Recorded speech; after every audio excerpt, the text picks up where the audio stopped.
हमारे यहाँ पुराने ज़माने में युद्ध में जाने से पहले बहुत जोरों की दुंदुभी बजाई जाती थी, बड़े ब्यूगल बजाए जाते थे ताकि जाने वाला जरा जोश में जाए। Thank you Das.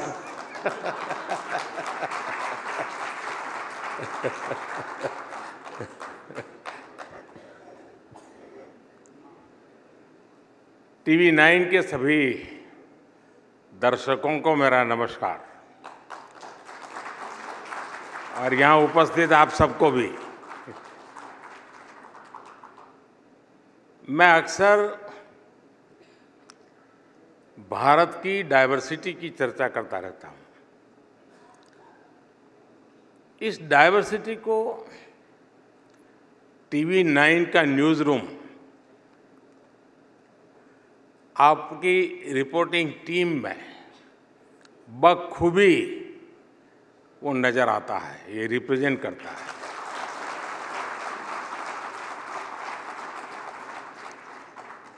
टीवी 9 के अनेक भारतीय भाषाओं में मीडिया प्लेटफॉर्म्स हैं। आप भारत की वाइब्रेंट डेमोक्रेसी उसके प्रतिनिधि भी हैं। मैं अलग अलग राज्यों में अलग अलग भाषाओं में टीवी 9 में काम करने वाले सभी पत्रकार साथियों का, आपकी टेक्निकल टीम का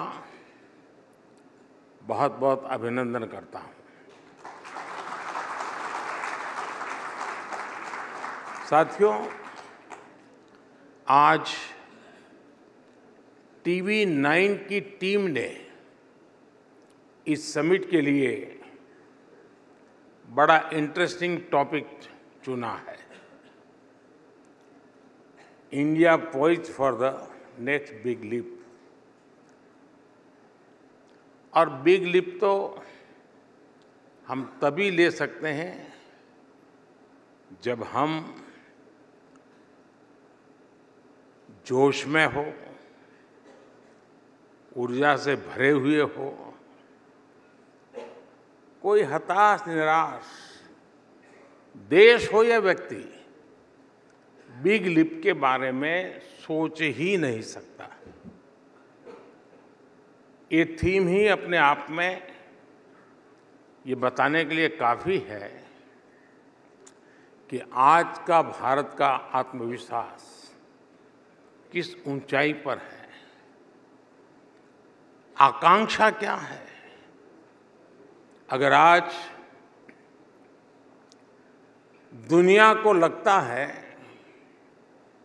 कि भारत एक बड़ा लीप लेने के लिए तैयार है, तो उसके पीछे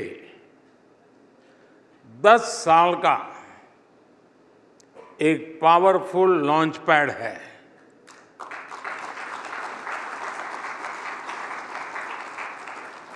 तो 10 वर्ष में ऐसा क्या बदला कि आज हम यहां पहुंचे हैं। ये बदलाव माइंडसेट का है,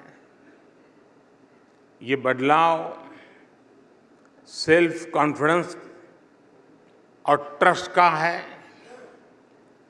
ये बदलाव गुड गवर्नेंस का, सुशासन का।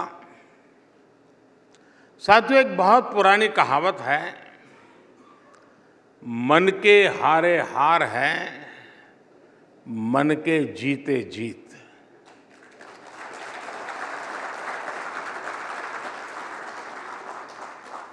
अभी दास का मैं एक कोट सुन रहा था, लेकिन मैं उसमें थोड़ा डिफर करता हूँ।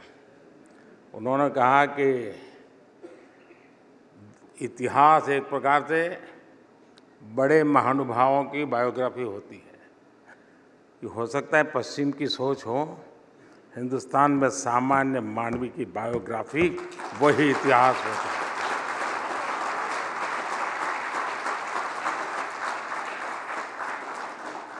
वो ही देश का सच्चा सामर्थ्य होता है। और इसलिए बड़े लोग आए चले गए, देश अजरा अमर रहता है।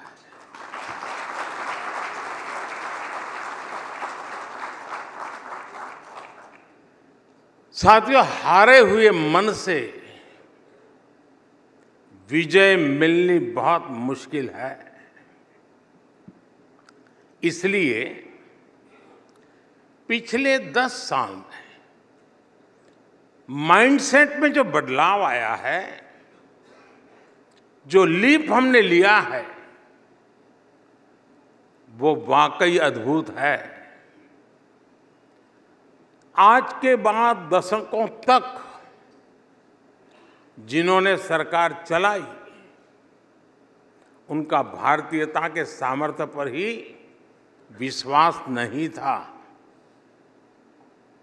उन्होंने भारतीयों को अंडर एस्टिमेट किया, उनके सामर्थ्य को कम करके आंका। तब लाल किले से कहा जाता था कि हम भारतीय निराशावादी हैं, पराजय भावना को अपनाने वाले हैं। लाल किले से ही भारतीयों को आलसी कहा गया, मेहनत से जी चुराने वाला कहा गया। जब देश का नेतृत्व ही निराशा से भरा हुआ हो, तो फिर देश में आशा का संचार कैसे होता। इसलिए देश के अधिकांश लोगों ने भी ये मान लिया था कि देश तो अब ऐसे ही चलेगा। ऊपर से करप्शन, हजारों करोड़ के घोटाले, पॉलिसी पैरालिसिस, परिवारवाद, इन सब ने देश की नींव को तबाह करके रख दिया था। पिछले 10 वर्षों में हम उस भयावह स्थिति से देश को निकालकर यहां लाए हैं।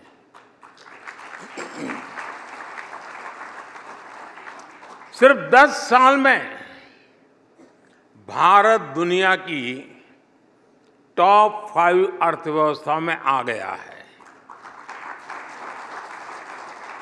आज देश में जरूरी नीतियां भी तेजी से बनती हैं और निर्णय भी उतनी ही तेजी से लिए जाते हैं। माइंडसेट में बदलाव ने कमाल करके दिखा दिया है। 21वीं सदी के भारत ने छोटा सोचना छोड़ दिया है।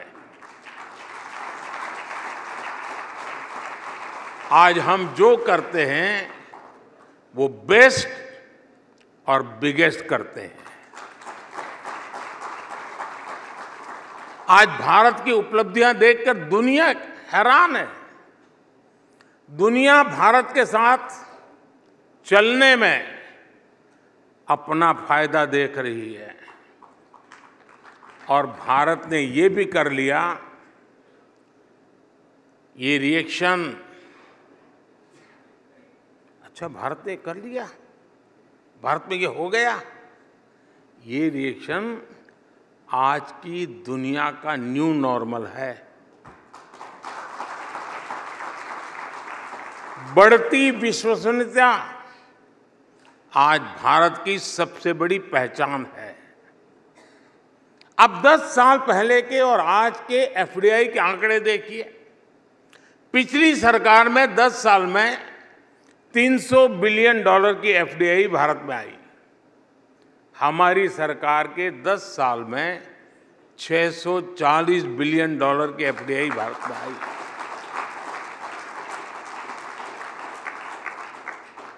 दस साल में जो डिजिटल क्रांति आई है, कोरोना के समय में वैक्सीन पर जो भरोसा बैठा है, आज टैक्स देने वालों की बढ़ती हुई संख्या हो, ये चीजें बता रही हैं कि भारत के लोगों का सरकार और व्यवस्था पर भरोसा बढ़ रहा है।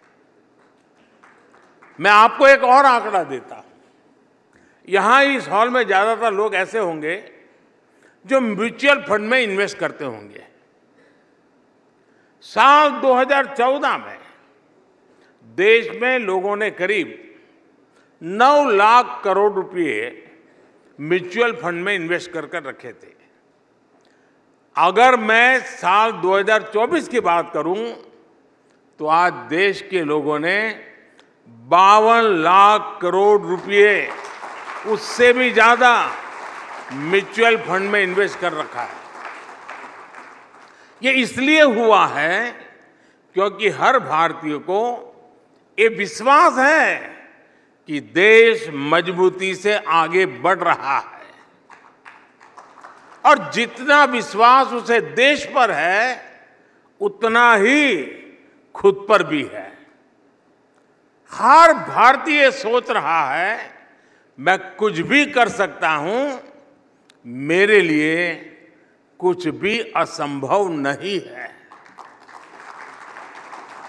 और ये बात टीवी 9 के दर्शक भी नोट करते होंगे कि अनेक लोगों का प्रेडिक्शन जहां अटक जाता है उससे भी कहीं ज्यादा बेहतर परफॉर्म करके हमने दिखाया है।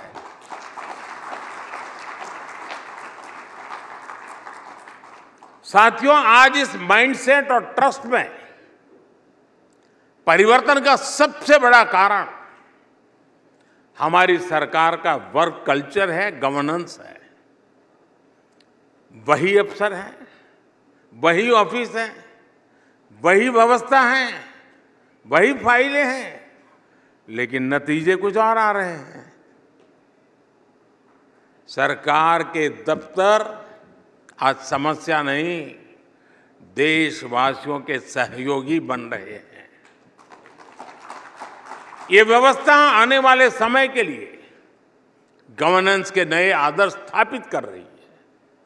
साथियों, भारत के विकास को गति देने के लिए, बिग लीप लेने के लिए ये बहुत जरूरी था कि जिस गियर पर पहले भारत चल रहा था उस गियर को बदला जाए। पहले ही सरकारों में भारत किस तरह रिवर्स गियर में था, मैं आपको कुछ उदाहरण देता हूं। यूपी में 80 के दशक में सरयू नहर परियोजना का शिलान्यास हुआ था। ये परियोजना 4 दशक तक अटकी रही। 2014 में सरकार बनने के बाद हमने इस परियोजना को तेजी से पूरा किया। सरदार सरोवर योजना, उस परियोजना का शिलान्यास तो पंडित नेहरू ने 60 के दशक में किया था। 60 साल तक सरदार सरोवर डैम का काम ऐसे ही लटका रहा। सरकार बनने के बाद 2017 में हमने इस डैम का काम पूरा करके इसका लोकार्पण किया। महाराष्ट्र की कृष्णा कोयना परियोजना भी 80 के दशक में प्रारंभ हुई थी। साल 2014 तक ये भी ऐसे ही लटकी हुई थी। इस डैम का काम भी हमारी ही सरकार ने पूरा करवाया। साथियों, बीते कुछ दिनों में आपने अटल टनल के आसपास बर्फबारी की बहुत शानदार तस्वीरें देखी है। अटल टनल का शिलान्यास हुआ था 2002 में। 2014 तक ये टनल भी अधूरी लटकी हुई रही। इसका काम भी पूरा कराया हमारी सरकार ने और इसका 2020 में लोकार्पण किया गया। असम का बोगीबील ब्रिज भी आपको याद होगा।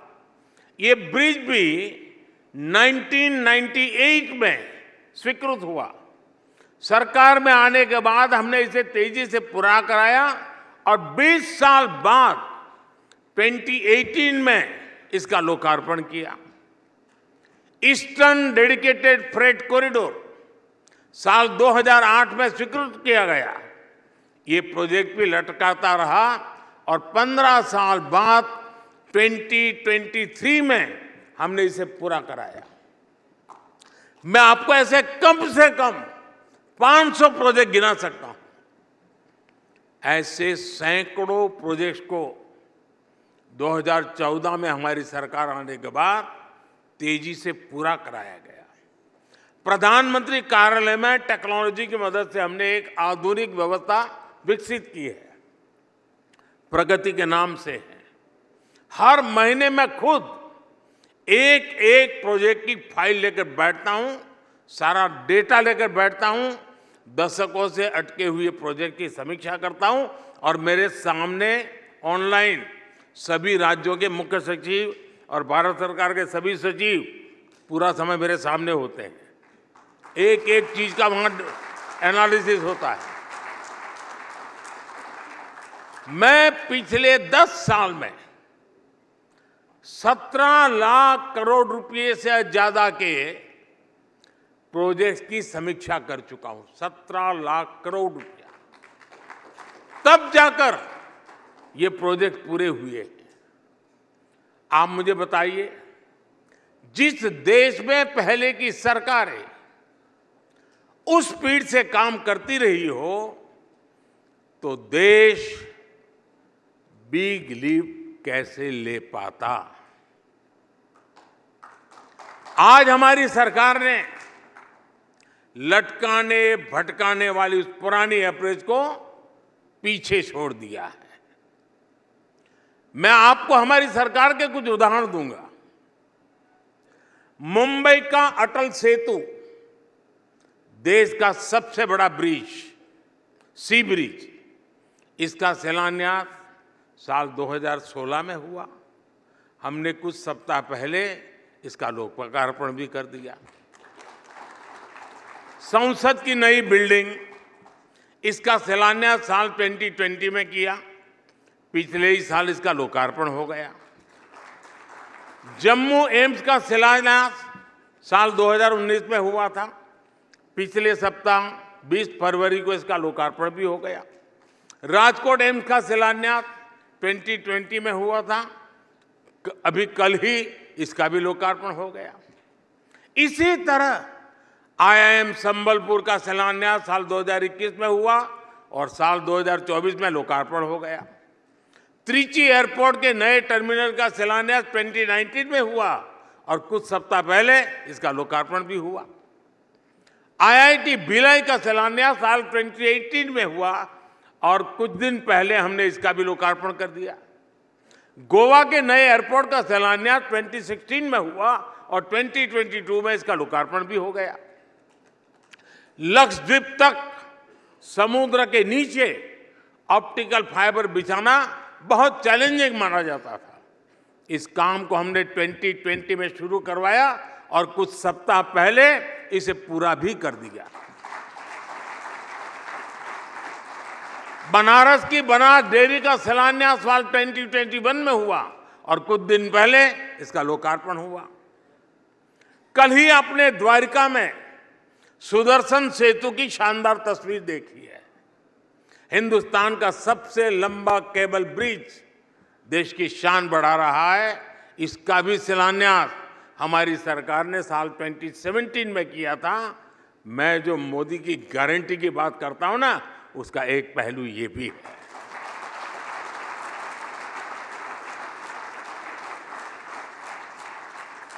जब ये स्पीड होती है, तेजी से काम करने की इच्छा शक्ति होती है, जब टैक्स पेयर के पैसे का सम्मान होता है, तब देश आगे बढ़ता है, तब देश बिग लीप के लिए तैयार होता है। साथियों, भारत आज जिस स्केल पर काम कर रहा है वो अप्रत्याशित कल्पना से परे है। मैं आपको सिर्फ बीते एक सप्ताह के उदाहरण देना, एक वीक के 20 फरवरी को मैंने जम्मू से एक साथ देश के दर्जनों IIT, IIM, IIIT जैसे हायर एजुकेशन इंस्टीट्यूट का लोकार्पण किया। 24 फरवरी को मैंने राजकोट से देश के 5 एम्स के एक साथ लोकार्पण किया। आज सुबह मैंने देश के 27 राज्यों के 500 से ज्यादा रेलवे स्टेशन के रीडेवलपमेंट का शिलान्यास किया। आज के उसी कार्यक्रम में देश में 1,500 से ज्यादा ओवरब्रिज और अंडरपास के एक साथ काम शुरू हुआ। अभी मैंने इस कार्यक्रम में आने से पहले ही सोशल मीडिया पर साइट एक्स पर एक थ्रेड शेयर किया है। इसमें मैंने अपने आने वाले 2 दिन के कार्यक्रमों के बारे में बताया है। मैं कल सुबह केरला, तमिलनाडु और महाराष्ट्र जाने वाला हूं। वहां स्पेस के कार्यक्रम हैं, एमएसएमई के कार्यक्रम हैं, पोर्ट से जुड़े कार्यक्रम हैं, ग्रीन हाइड्रोजन से जुड़े कार्यक्रम हैं, किसानों से जुड़े कार्यक्रम हैं। भारत ऐसी स्केल पर काम करके ही बिग लीप लगा सकता है।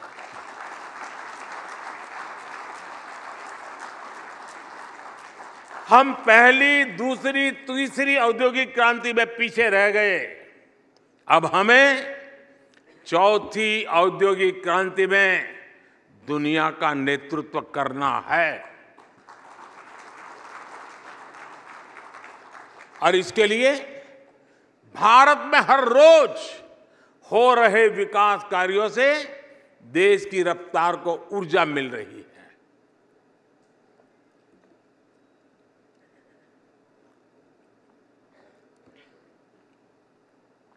भारत में हर दिन, आप एक के बाद एक दिमाग जरा बराबर अलर्ट रखिए, भारत में हर दिन 2 नए कॉलेज खुले हैं। हर हफ्ते एक नई यूनिवर्सिटी खुली है। भारत में हर दिन 55 पेटेंट्स और 600 ट्रेडमार्क रजिस्टर किए गए हैं। भारत में हर दिन करीब 1.5 लाख मुद्रा लोन बांटे गए हैं। भारत में हर दिन 37 नए स्टार्टअप बने हैं। भारत में हर दिन 16,000 करोड़ रुपए के यूएई ट्रांजैक्शन हुए हैं। भारत में हर दिन 3 नए जन औषधि केंद्रों की शुरुआत हुई है। भारत में हर दिन 14 किलोमीटर रेलवे ट्रैक का निर्माण हुआ है। भारत में हर दिन 50,000 से अधिक एलपीजी गैस कनेक्शन दिए गए हैं। भारत में हर सेकंड एक नल से जल का कनेक्शन दिया गया है। भारत में हर दिन 75,000 लोगों को गरीबी से बाहर निकाला गया है।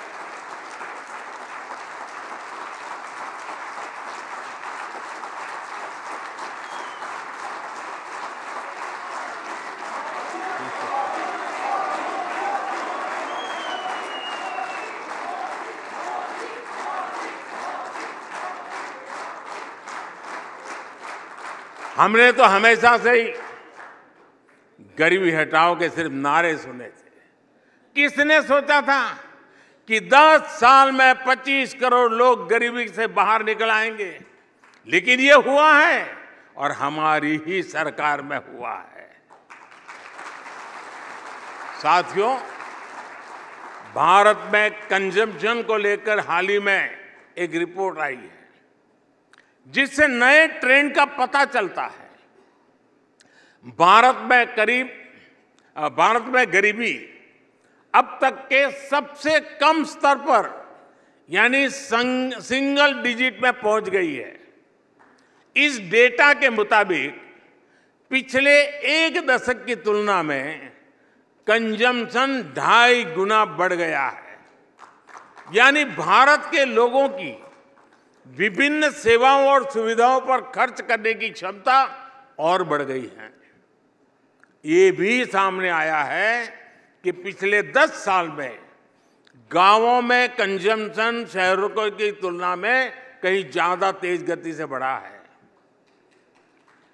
यानी गांव के लोगों का आर्थिक सामर्थ्य बढ़ रहा है, उनके पास खर्च करने के लिए ज्यादा पैसे हो रहे हैं। ये ऐसे नहीं हुआ है, ये हमारे उन प्रयासों का परिणाम है जिनका फोकस गांव, गरीब और किसान है। 2014 के बाद से हमारी सरकार ने गांवों को ध्यान में रखकर इंफ्रास्ट्रक्चर का निर्माण किया। गांव और शहर के बीच कनेक्टिविटी बेहतर हुई, रोजगार के नए अवसर तैयार किए गए, महिलाओं की आय बढ़ाने के साधन विकसित किए गए। विकास के इस मॉडल से ग्रामीण भारत सशक्त हुआ है। मैं आपको एक और आंकड़ा दूंगा। भारत में पहली बार कुल खर्च में भोजन पर होने वाला खर्च 50% से भी कम हो गया है। यानी पहले जिस परिवार की सारी शक्ति भोजन जुटाने में खर्च हो जाती थी, आज उसके सदस्य सारी चीजों पर पैसे खर्च कर पा रहे हैं। साथियों, पहले की सरकारों की एक और सोच थी कि वो देश की जनता को अभाव में रखना पसंद करती थी। अभाव में रह रही जनता को ये लोग चुनाव के समय थोड़ा बहुत देकर अपना स्वार्थ सिद्ध कर लेते थे। इसके चलते ही देश में एक वोट बैंक पॉलिटिक्स का जन्म हुआ।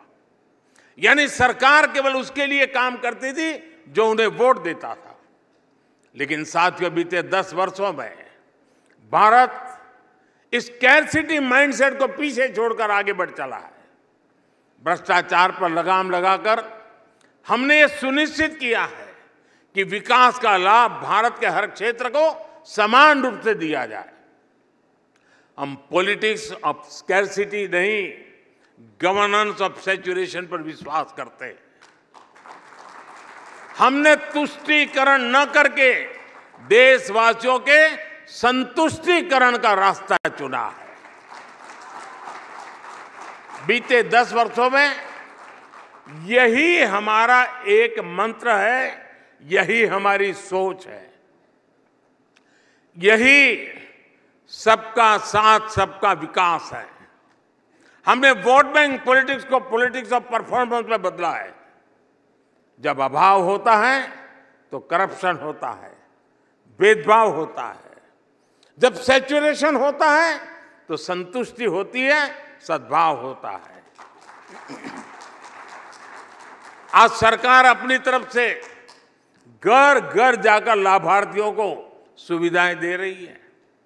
अपने बीते समय में मोदी की गारंटी वाली गाड़ी के बारे में जरूर सुना होगा। देश में पहले कभी ऐसा नहीं हुआ कि सरकार के अफसर गाड़ी लेकर गांव-गांव जाए और पूछे कि सरकार की योजनाओं का लाभ आपको मिला या नहीं मिला। आज हमारी सरकार खुद लोगों के दरवाजे पर जाकर कह रही है कि सरकारी योजनाओं का लाभ उठाइए। इसलिए मैं कहता हूं, जब सैचुरेशन एक मिशन बन जाए तो हर प्रकार के भेदभाव की गुंजाइश खत्म हो जाती है। और इसलिए मैं कहता हूं कि हम राजनीति नहीं, राष्ट्र नीति पर विश्वास करने वाले लोग हैं। साथियों, हमारी सरकार नेशन फर्स्ट के सिद्धांत को सर्वोपरि रखते हुए आगे बढ़ रही है। पहले की सरकारों के लिए कोई काम नहीं करना, ये सबसे बड़ा आसान काम बन गया था। लेकिन इस वर्क कल्चर से ना देश बन सकता है और ना देश आगे बढ़ सकता है। इसलिए हमने देश हित में निर्णय लिए, पुरानी चुनौतियों का समाधान किया। आर्टिकल 370 की समाप्ति से लेकर, मैं मूवी की बात नहीं कर रहा हूं,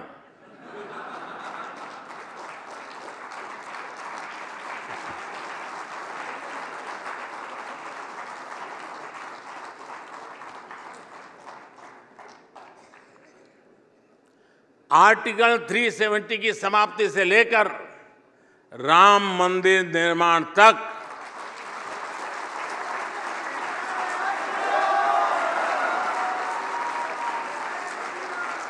ट्रिपल तलाक के अंत से लेकर महिला आरक्षण तक,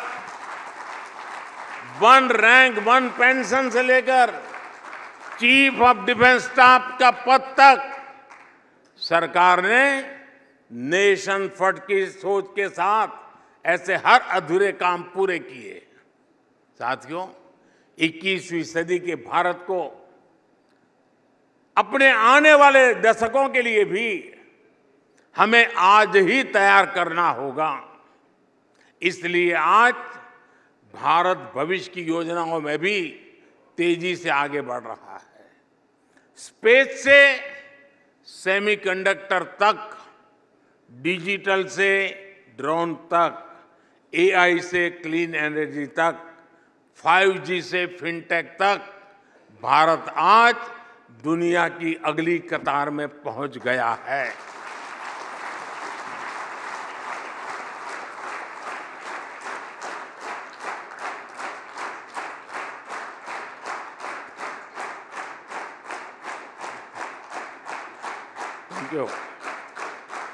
भारत आज ग्लोबल वर्ल्ड में डिजिटल पेमेंट्स की सबसे बड़ी ताकतों में से एक है। भारत आज फिनटेक एडॉप्शन रेट में सबसे तेजी से बढ़ता देश है। भारत आज चंद्रमा के दक्षिण ध्रुव पर उतरने वाला पहला देश है। भारत आज सोलर इंस्टॉल्ड कैपेसिटी में दुनिया के अग्रणी देशों में से एक है। भारत आज 5G नेटवर्क के विस्तार में यूरोप को भी पीछे छोड़ चुका है। भारत आज सेमीकंडक्टर सेक्टर में भी तेजी से आगे बढ़ रहा है। भारत आज ग्रीन हाइड्रोजन जैसे फ्यूचर के फ्यूल पर तेजी से काम कर रहा है। आज भारत अपने उज्जवल भविष्य के लिए दिन रात मेहनत कर रहा है। भारत फ्यूचरिस्टिक है और इसलिए आज जब सब लोग कहने लगे हैं इंडिया इज द फ्यूचर, आने वाला समय और महत्वपूर्ण है। आने वाले 5 साल बहुत महत्वपूर्ण है। और मैं ये सुज्ञ ऑडियंस यहाँ बैठा है और बड़ी जिम्मेवारी के साथ कहता हूँ, हमारे तीसरे कार्यकाल में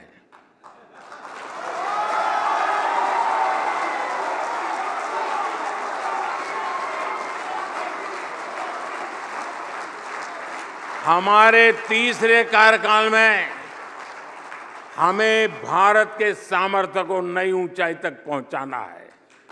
विकसित भारत की संकल्प यात्रा में आने वाले 5 वर्ष हमारे देश की प्रगति और प्रशस्ति के वर्ष है।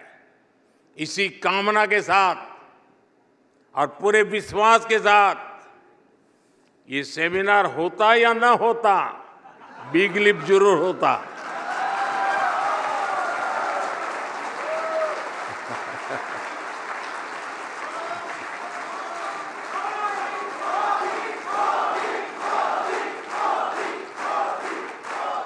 इतना फायदा जरूर हुआ कि आपने बिग लिप का कार्यक्रम रखा तो मुझे भी अपने लिप खोलने का मौका मिल गया।